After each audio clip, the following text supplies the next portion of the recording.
जब मैंने कलवरी सूली पे देखा, मेरे पापों का बोझ सब खुल गया, मैं आजाद हुआ।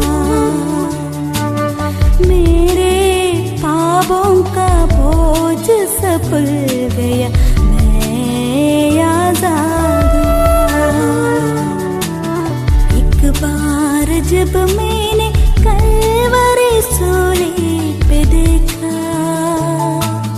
मेरे पापों का बोझ सब खुल गया, मैं आजाद हुआ। परमेश्वर के धन्य नाम की महिमा हो। एक और सप्ताह के प्रथम दिन की ओर परमेश्वर ने हमें प्रवेश कराया है। अधिकांश मसीह विश्वासियों के लिए सप्ताह का प्रथम दिन सामूहिक अथवा कलीसियाई आराधना सभा का दिन भी है। कई विश्वासियों के लिए परमेश्वर की आराधना केवल रविवार में स्थानीय कलीसिया में की जाने वाली आराधना ही है, परंतु परमेश्वर के वचन बाइबल में आराधना का अर्थ केवल रविवार की सामूहिक आराधना ही नहीं है, बल्कि ये एक विशाल अर्थ की बात है। बाइबल की परिप्रेक्ष्य में यदि बोलूं तो रविवार की हमारी कलीसियाई सभा केवल एक आराधना सभा से बढ़कर रोटी तोड़कर यीशु मसीह के कष्ट, मृत्यु एवं पुनरुत्थान की याद करते हुए परमेश्वर का धन्यवाद अर्पण करने की सभा है। प्रेरितों के काम 20-7। समय के अभाव में मैं निम्न विषय की ओर अभी जाना नहीं चाहता हूँ। आज के मनन में मैं विशेषकर आराधना के 3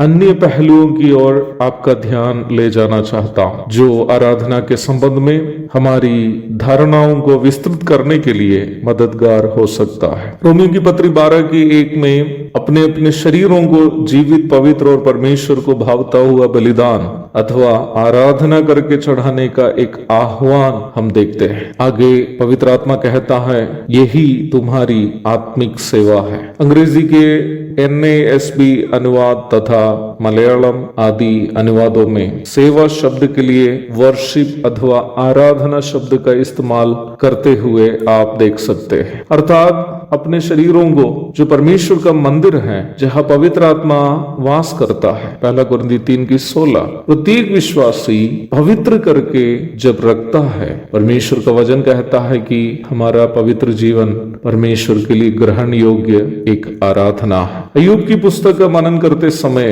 अय्यूब अपने कष्टों को परमेश्वर के आगे एक आराधना के रूप में अर्पण करते हुए आप देख सकते हैं। अय्यूब अध्याय 1:21।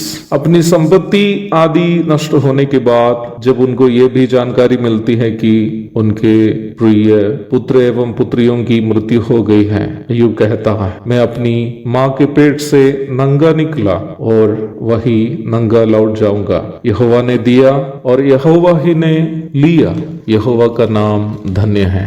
यह भी मानसिक परिप्रेक्ष्य में देखने पर अय्यूब जिस मानसिक वेदना से गुजर रहा था, मानसिक समझ से बाहर था, परंतु ऐसी मुश्किल वेदना पूर्ण परिस्थिति में भी परमेश्वर का परमाधिकार जो उनके जीवन पर था, अंगीकार करते हुए अय्यूब अपने कष्टों को परमेश्वर के लिए ग्रहण योग्य आराधना के रूप में अर्पण कर रहा था। 1 कुरिन्थी 9:11 एवं 12 आयतों का मनन करने पर मसीही विश्वासियों में जरूरतमंदों की आवश्यकताओं की पूर्ति के लिए कलीसिया की अगुवाई में लिया जाने वाले चंदे में आर्थिक योगदान देने का कार्य को आराधना के रूप में परिचय कराते हुए आप देख सकते हैं। वहां हम इस प्रकार पढ़ते हैं, क्योंकि इस सेवा के पूरा करने से न केवल पवित्र लोगों की आवश्यकताएं पूरी होती है, परंतु लोगों की ओर से परमेश्वर का भी बहुत धन्यवाद होता है। फिलिपी 4:18 में प्रभु की सेवा हेतु रोमी जेल में पड़े हुए परमेश्वर का दास प्रेरित पौलुस के लिए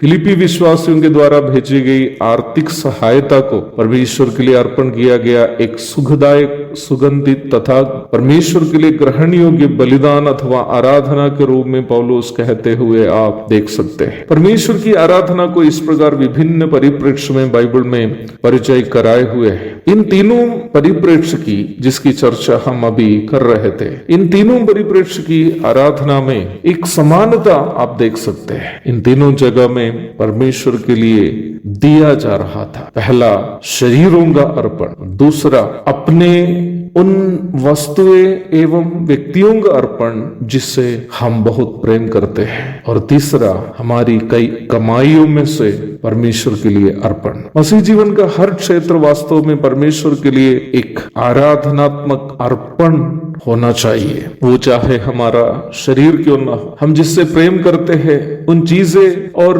उन व्यक्तियां हो सकते हैं, या हमारी संपत्ति हो सकती है। जब हम समझते हैं कि ये परमेश्वर के हैं और इसे लेने की प्राथमिकता परमेश्वर का है, तो हमारी वो मानसिकता परमेश्वर के सामने एक आराधना है। मसीही जीवन का हर क्षेत्र वास्तव में परमेश्वर के लिए एक आराधना होनी चाहिए। जब हमारे जीवन का हर क्षेत्र परमेश्वर के लिए आराधना बन जाती हो, कलीसियाई आराधना सभा में हमारे होठों से परमेश्वर के लिए निकलने वाला स्तुति रूपी बलिदान भी परमेश्वर के आगे एक आराधनात्मक भेंट बन जाती है। एक और धन्य आराधनात्मक दिन की शुभकामनाओं के साथ आज का मनन में यह समाप्त करता। प्रभु आप सबको आशीष दे, आमीन। एक बार तेरे खून की धारा में देखा मैंने, एक समझी कि प्यार करंग है क्या। जब मैंने अपना दिल में तुम्हें बसाया, जीवन जल की नदियाँ मुझसे उस क्षण से बहने लगी। एक बार जब मैंने कलवरी सूली पे देखा, मेरे पापों का बोझ सब खुल गया, मैं आजाद हुआ। मेरे पापों का बोझ सब खुल गया, मैं आजाद हुआ। एक बार जब मैंने कलवरी सूली पे देखा, मेरे पापों का बोझ सब खुल गया, मैं आजाद हुआ। मेरे पापों का बोझ सब खुल गया,